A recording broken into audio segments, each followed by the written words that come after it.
আজকে একটা সুন্দর একটা টিপস আপনাদেরকে আমি বলে দেব যে কিভাবে সম্পর্কটাকে আপনি একেবারে চিরস্থায়ী করে তুলতে পারবেন। মানে যে সম্পর্কটাকে কখনো কেউ ভাঙতে পারবে না। আপনি যার সাথে সম্পর্কে রয়েছেন সে আপনাকে ছেড়ে কখনো যেতে পারবে না। মানে আপনার প্রতি তার একটা মোহ এতটাই বাড়বে, এতটাই টান বাড়বে আপনার প্রতি, সে আপনার প্রতি এতটাই উতলা থাকবে, সে কিন্তু কখনো আপনাকে ছাড়ার কথা কল্পনাতেও আনতে পারবে না। এরকমই কিন্তু আপনাদের ভালোবাসার একটা সুন্দর একটা বন্ধন তৈরি হবে। আজকে সেই ছোট্ট টিপস আপনাদেরকে আমি বলে দেবো। খুব সহজ জিনিসটা, প্রত্যেকেই করতে পারবেন। আর যারা মনে করছেন যে না, গুরুজির থেকে আমি কোনো কাজ করতে চাইছি, ফোন নাম্বার দেওয়া আছে, ফোন করতে পারেন আপনারা, কোনো অসুবিধা নেই। কারণ দেখুন, সবার জন্যই আমি কাজ করি, যারা আমাকে বিশেষ করে বলে। তবে একটা কথা মনে রাখতে হবে, দেখুন আমি যেটা বারবার করে বলি যে সম্পর্ক যদি সত্যি কথা বলতে, কারণ দেখুন ভালোবাসার তো কোনো রংচং হয় না। ভালোবাসার কখনো কিন্তু ধনী গরিব এগুলো কোনো কিছুই হয় না। ভালোবাসা ভালোবাসা, লাভ মিন্স লাভ। কারণ ভালোবাসার কিন্তু বিকল্প সত্যি কথা বলতে অন্য কিছু হয় না। ভালোবাসার বিকল্প ভালোবাসায়। কারণ দেখুন ভালোবাসা, যাদের সত্যিকারের ভালোবাসা থাকে তাদের ভালোবাসা যদি নষ্ট হয়ে যায় না, দেখবেন মনটা কিন্তু পুরো ভেঙে যায়। আর অনেকের দেখুন ছেলে মানুষই করে, ছেলে খেলা করে, আমি তাদের কথা বলছি না। যারা সত্যিকারের প্রেম ভালোবাসা থাকে, অনেকের দেখুন স্বামী স্ত্রীর প্রতিও একটা দারুণ সম্পর্ক থাকে, সেটাও তো একটা ভালোবাসা। স্বামী স্ত্রীর ভালোবাসা বলুন, দুজন প্রেমিক প্রেমিকার ভালোবাসা বলুন, সন্তানের সাথে তার ফ্যামিলির ভালোবাসা বলুন, বন্ধুর সাথে বন্ধুর ভালোবাসা বলুন, যে কোনো ভালোবাসা। তো দেখুন এই ভালোবাসার জন্যেই তো মানুষের সত্যি কথা বলতে বেঁচে থাকা পৃথিবীতে, এবং একটা আনন্দময় জীবন কিন্তু আমরা কাটাই। দেখুন ভালোবাসা যখন থাকে, দেখবেন সব থেকে ভালো লাগে, দেখবেন তখন কিন্তু আপনার মনটা কিন্তু অনেকটা ফুরফুরে হয়ে যায়, এবং আপনার মাইন্ড কিন্তু তখন ভীষণ এনার্জেটিক থাকে। তখন আপনার মধ্যে কর্মক্ষমতা ভালো হয়, আপনার মনটা খুব খুশিতে থাকে। সেই সময় বলা হয় মানসিক রোগ ব্যাধিটাও কিন্তু কম হয়। এই যে মনের রোগ হয় না, অনেকে দেখবেন বলে মনের রোগ, এগুলো কিন্তু বেসিক্যালি আমাদের দুশ্চিন্তার ফলেই হয়।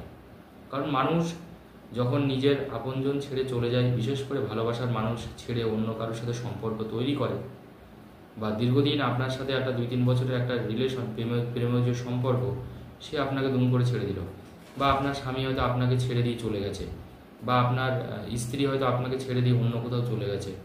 তো এই যে টালমাটাল একটা পরিস্থিতি, এইগুলো কিন্তু জানবেন মানুষের মনটাকে ক্ষতবিক্ষত করে, মানুষের মনটাকে কিন্তু পুড়ে ছাই করে দেয়।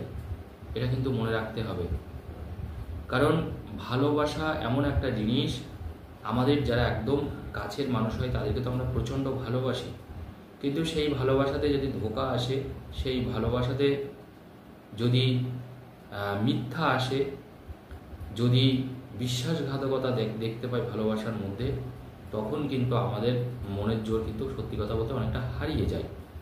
তো দেখুন আমাদের চেষ্টা করা উচিত। দেখবেন একটা কথা সবসময় মনে রাখবেন, আমি বারবার করে আপনাদের উদ্দেশ্যে বলি, শরীর থাকলে কিন্তু আমাদের রোগ ব্যাধি আসে, এটা নিয়ম। হ্যাঁ, অনেকের হয়তো রোগ ব্যাধিটা অনেক কম আসে, যাদের শরীরে সত্যি কথা বলতে ইমিউনিটি পাওয়ার বেশি, তাদের রোগ ব্যাধিটা কম আসে, তারা ঠিক হয়ে যায় দ্রুত। আর যাদের ইমিউনিটি পাওয়ারটা একটু কম আছে বা কমজোরি, তাদের রোগ ব্যাধিটা কিন্তু একটু জাপটে ধরে সত্যি কথা বলতে। তো ভালোবাসার মধ্যে আমি বলবো, যাদের বন্ধনটা বেশি শক্ত তাদের ইমিউনিটি পাওয়ার বেশি বলবো, ভালোবাসার আর কি বলবো। তো যাই হোক না কেন, মূল কথা হচ্ছে যে সম্পর্ক যেন সবার ঠিক থাকে। কারণ ভালোবাসা ঠিক মানে দেখুন সবটাই ঠিক। কারণ ভালোবাসা যদি সত্যিকারে যদি ঠিক থাকে, দেখুন মানুষ বাইরের জগতের সাথে কিন্তু লড়তে পারে, মানুষের মধ্যে এমন শক্তি এমন ক্ষমতা আছে। কিন্তু মানুষের নিজের ভালোবাসার লোক ছেড়ে যদি চলে যায় না, তখন দেখবেন মানুষের ক্ষমতাটা চলে যায়, মানুষ একটা ভিতর থেকেই কিন্তু একটা দুর্বল হয়ে পড়ে।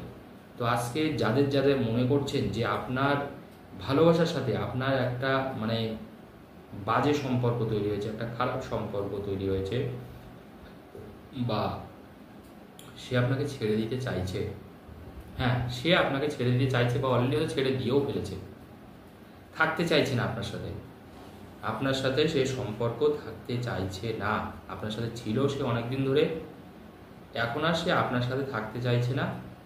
তার হয়তো অন্য কাউকে পছন্দ হয়েছে, সে অন্য জায়গায় চলে গেছে। তো যাই হোক, আজকে আপনার প্রাণের মানুষটাকে, সব থেকে কাছের মানুষটাকে ফিরিয়ে আনার জন্য একটা ছোট্ট টিপস আমি বলে দিচ্ছি।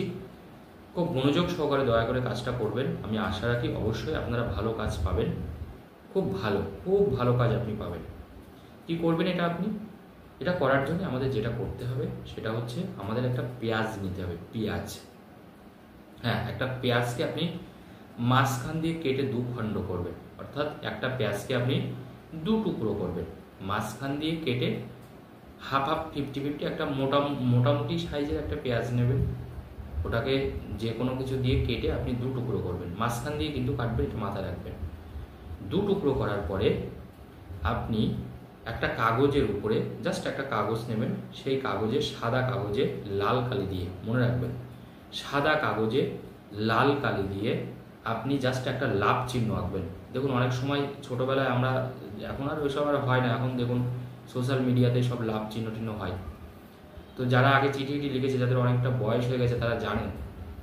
তো লাভ চিহ্ন এঁকে যারা আগে চিঠি লিখতো, অনেক আগের কথা বলছি, তো তারা জানেন। অবশ্য বেশি দিনকার কথাও না, 2000 সালের আগেও বা 2005-10-5-7 সাল পর্যন্ত আমরা দেখেছি এইগুলো। তার পরবর্তীকালে অবশ্য সোশ্যাল মিডিয়ার বাড়বাড়ন্তর জন্য এখন আর এসবগুলো দেখা যায় না, সব ফেসবুক হোয়াটসঅ্যাপে সব লিখে দেয়, সেই জন্য এখন আর চিঠি লেখার চলটা তো এক প্রকার উঠেই গেছে বলা যায়। তো আপনারা মোট কথা একটা লাভ চিহ্ন আঁকবেন, কাগজের মধ্যে একটা লাল কালি দিয়ে একটা লাভ চিহ্ন আঁকবেন, শুধু লাভ চিহ্ন দিয়ে। লাভ চিহ্নটা পান পাতার মতন জানেন, এরকম করে লাভ চিহ্ন এঁকে আপনাদের দুজনের নামটা আপনি ওখানে লিখবেন। মাঝখানে অবশ্যই একটা যোগ চিহ্ন দেবেন,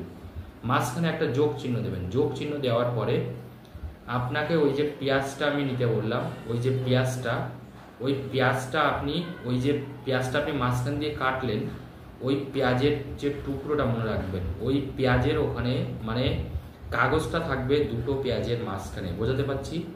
মানে কাগজটা আপনি 2টো পেঁয়াজের মাঝখানে রেখে দেবেন। কাগজটা কিন্তু ওটা লেখার পরে না, আপনি কাগজটাকে ভাঁজ করবেন, 2-3 ভাঁজ করে নেবেন, 2-3 ভাঁজ করে একটু কাগজটা একটু বড় হবে, 2-3 ভাঁজ করে কাগজটাকে আপনি একটু ছোট করে নেবেন, ছোট সাইজ করে ওই 2টো পেঁয়াজের মাঝখানে ওই কাগজটা আপনি রেখে দেবেন। কাগজটাকে রেখে দিয়ে একটা লাল সুতো দিয়ে ওটাকে পেঁচাবেন।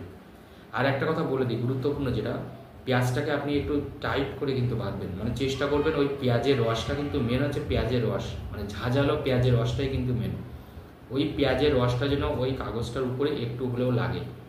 2টো ক্ষেত্রে মানে যে 2টো পার্ট, 2টো মাঝখান দিয়ে আমি টুকরো করতে বলেছি পেঁয়াজের, মানে পেঁয়াজ পারলে একটু চিপকে দেবেন, তাহলে দেখবেন একটু রস বেরিয়ে যাবে।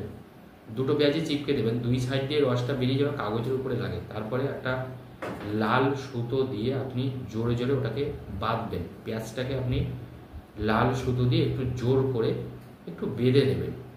বেঁধে দেওয়ার পরে ওই পেঁয়াজটাকে নিয়ে, মনে রাখবেন ওই পেঁয়াজটাকে নিয়ে আপনার বাড়ির পশ্চিম দিকে যে কোনো একটা জায়গায় লুকিয়ে রাখুন। আপনার বাড়ির পশ্চিম দিকে যে কোনো একটা জায়গায় লুকিয়ে রাখবেন 8 দিন, 8 days, 8 দিন লুকিয়ে রাখার পরে এটাকে আপনি পুরো জলে ফেলে দেবেন। এই কাজটা করলে কি হবে, যাদের সম্পর্ক খারাপ হয়েছে, যাদের একে অপরের সাথে বনিবনা হচ্ছে না, একে অপরের সাথে কথা হচ্ছে না, একে অপরকে সহ্য করতে পারছে না, বিরাট কাজ দেবে। এই পেঁয়াজ দিয়ে বেঁধে রাখুন, ঠিক যেভাবে আমি বললাম, সম্পর্ক ভালো হবে। তবে নিয়মটা হচ্ছে কিন্তু এই কাজটা আপনাকে করতে হবে রাত্রি 8টা থেকে 11:30টার মধ্যে। যে কোনো দিনই কাজটা করতে পারবেন, রাত্রি 8টা থেকে 11:30টার মধ্যে আপনাকে কাজটা করতে হবে, অন্য সময় করলে কিন্তু কাজটা হবে না। ধন্যবাদ।